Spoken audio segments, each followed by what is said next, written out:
So we have a football game here on Sunday, but the biggest news of the week might already have arrived. Karen, Josh Gordon to injured reserve, Mohamed Sanu in the building to replace him. Which is the biggest news to you out of those two? Obviously, they're connected. Yeah, well, I think the arrival of Mohamed Sanu, Josh Gordon was injured. We knew he had a bad knee, and that was going to be a struggle for him the rest of the season. Getting reinforcements, getting a very good receiver in Mohamed Sanu to help out, I think is significant for the Patriots and Tom Brady. Yeah, no doubt about it. Sanu coming over for a second-round pick.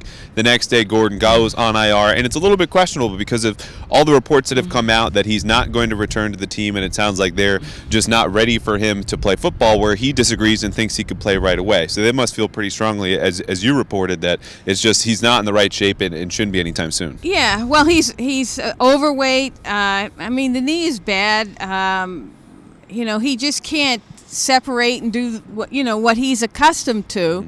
But he's fought hard to try and work through it and get himself on the field. It's a tough call for the Patriots because again, he's trying hard, and he's trying to kind of resurrect his career. But he's on the 1-year deal, as it were, and you put him on IR at the end.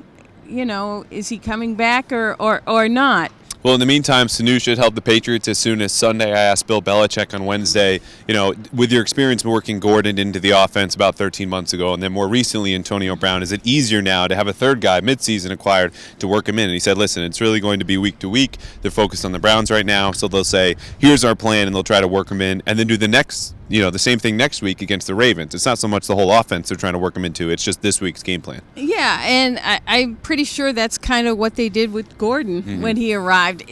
They cannot just all of a sudden saturate him with the whole thing. That's crazy. They'll give it to him in kind of spurts, from week to week. So it's one thing learning the offense, and that's fine.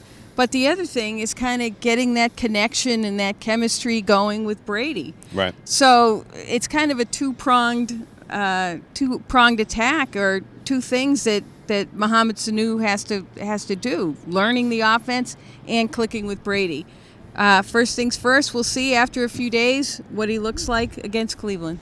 Speaking of clicking with Brady, Ryan Izzo and Matt LaCosse been in and out of the starting lineups with injuries. That continues. We did see Izzo back at practice today, Thursday. He's dealing with a concussion, but Matt LaCosse has missed 5 straight practices, so they're really counting on Ben Watson's old chemistry, developed, of course, a decade and a half ago when he first arrived here and worked with Brady, but also this summer before he served that suspension to work in at tight end, because that position seems to be in flux, and Eric Tomlinson, the 4th tight end, is still kicking around because Josh Gordon was put on IR.